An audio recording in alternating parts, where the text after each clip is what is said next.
This time of year, we have an annual meeting where we vote on our budget that's presented in our 2-year financial plan, and we vote on the next person that's going to join the governing board. Our governing board is our highest level of authority in the church. There's 5 people on the board, including myself. Terms are for 4 years, and those individuals do governance. You can read more about their role in our bylaws, which has been included in an email that's been sent out to you. We are not meeting for this annual meeting for obvious reasons, and I hope all of you are staying safe during this pandemic, especially as COVID cases continue to rise. At this time of the year, as well as presenting the budget, which I will talk about in just a few moments, more so the financial plan, I take the opportunity to just cast vision about our church, to bring us back to the basics. And so if you were worshiping last year, we included our vision, mission, and core values in almost every bulletin throughout the year. And so I want to just go over those. So on his last night with the disciples, Jesus gets them together and he does some profound things. He washes their feet, which I'll talk about in a moment, and then he gives them a new commandment. He says, love one another as I have loved you. By this one thing, everyone will know that you are my disciples. And so our vision as a church is simply to love like Jesus loved, which leads us to our mission. Our mission is to lead people to a growing relationship with Jesus Christ. What grows? The capacity to love and be loved like Jesus.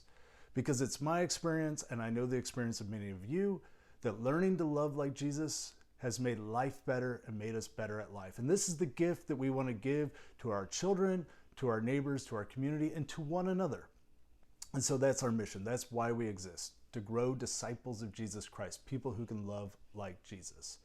We have 3 core values or behaviors that we think will help with that. The first one is intentional relationships. If you look at the way Jesus loved other people, he was incredibly intentional. He invested in them and he invited them. He invited them into his life. He invited himself into their homes, and then he invested time into getting to know them and teaching them. And so for us, we need to invest and invite to try to reach people where they are, whether it is our children, our neighbors, our spouses, one another. Intentional relationships is our first core value. The second core value is growing faithfulness. And I've defined faith over the past few years. I didn't come up with this definition, but it's really worked for me, and hopefully it works for you. Faith is learning to do what you can do and trust God to do what only God can do. I like to talk about it in terms of your 10%. If we think about all the things going on in your life, what level of control do you actually have to influence your life? I don't know what that is, but let's say it's 10%. And so faith is the practice of doing your 10% and then letting God handle the 90. And people of immature faith, those are people that are always worrying about what other people are doing and things they can't control. God, I think, is trying to get us to have faith in him so we focus on our 10%. That means we're people who do take action. And finally, our third core value is servant leadership. On that last night that Jesus was with his disciples, he gave an object lesson for servant leadership. He took a towel and tied it around his waist, and he took on the posture of a servant and washed the feet of his students. And he said to them, no student is greater than their master, implying that for all of us, the measure of leadership that we're supposed to engage in is that of a servant leader, willing to go first to be last. And so for those of you that have taken the membership class that I've done the past few years, and if you're looking to be a member, I apologize that we haven't had a chance to put a class together, but hold on, we're so glad you're part of the church. We would love to get you into the membership of the church. But lesson 1 is about servant leadership. When you become a member of our church, it's a move away from prioritizing your personal preferences to prioritizing the mission of Christ. So if we have to change the look of the church, the style of worship, if we add a new ministry, or if we retire a ministry, if we're making a case that this is for the priority of Christ's mission, that's what we all want to be on board with. I think that when we do those 3 things, intentional relationships, we grow in our faithfulness, and we strive to be servant leaders, we are creating a faithful church that can help create disciples that transform the world. And friends, I think that that's what's been going on this past year, even in light of the pandemic. You all have been incredibly resilient throughout the year. And in fact, this is going to turn to the finances of the church. I was wondering a few months ago, what level of less giving would still be considered a win this year because of the pandemic. Like lots of organizations are actually doing really bad. And last year we brought in $155,000 towards our budget.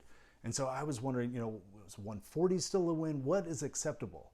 Well, right now, after 3 quarters of financial data, we are projecting upwards to $176,000. That would be the best giving year we've had in a long, long time in the middle of a pandemic. We've had, I think, 15 new givers. 4 people have increased their giving. I am just blown away that this is where we're projecting. Now, these are just projections. Actually, the month of October has not been a good giving month, but I still feel confident that the Lord is just saying, hey, hang in there, Faith Church. I'm going to see you through this pandemic because you all are committed to the mission and you're needed in your community. So I'm so grateful for that. Looking forward to 2021, a key idea in our budget as we prepared it, the financial team, was just to try to freeze everything as much as possible because we didn't know what the pandemic would bring in the coming year. And so we did that. We pretty much freezed all salaries, all the things that we could control. We did have to increase the building expenses because we were informed that utilities were going to come up. We did have to add $2,000 to our minister of music budget because last year we voted to pay our minister of music, Jason, who we love, $20,000, but we only funded it $18,000. We actually had an anonymous donor bridge the gap. The intention was that this year we would pick up the full budget. So we've added that in. And then my insurance has gone up a lot. And the reason it's gone up a lot is that when I was 39, I was in one category. When I was in age 40 last year, I entered a new category. 40 had its own category all by itself. And then at 41 plus is a whole new category. And so the insurance wasn't an incremental raise. It was a raise of about $8,000. So though we tried to freeze the budget is actually increasing by about $14,000. And I was a little shocked that it was that much. But we are trying to keep expenses down. And in fact, this year, we are on pace to underspend the budget by about $14,000. Now, we have had to add some new expenses in the past month, buying a second camera, adding some equipment to add to our live stream because we believe we're going to be doing the live stream for a long time. Perhaps even when we come back to live worship, our plan is to do the live stream because thought leaders are saying that even when live church comes back, the church of the future, those that make it, are going to pay even more and more attention to their online platform. And we're just trying to do whatever we can to be intentional about relationships. And so I hope that you will read the financial plan and just take a look at it. It might have more information than you need, but we're just trying to document things. But there's an analysis of our situation. There's how we arrived at our projections. There is an outlook for the future. And that brings me to one last thing that I want to share with you that's in the financial plan. You will see a diagram that I put together that's pretty rough, but it gives a picture of future expenses that we think we'll have for our parsonage, which is the house that's on our property. Typically a minister lives there, but I have this house that I had before I became pastor. So our parsonage and our church building. And there's quite a lot of expenses we think are upcoming, like roofs, repaving the parking lot, $100,000 possibly for that. HVAC systems, all that big stuff that's been just deferred. And we're gonna hold on as long as we can, but at some point in time, we'll have to pay for those. And so here's the thing, it's a challenge for us. We have some savings, but it's also a motivation for this, to be bold and courageous and making wise decisions and taking calculated risks to reach people. Because that's what Jesus did, that's what the disciples did, that's what the Apostle Paul did.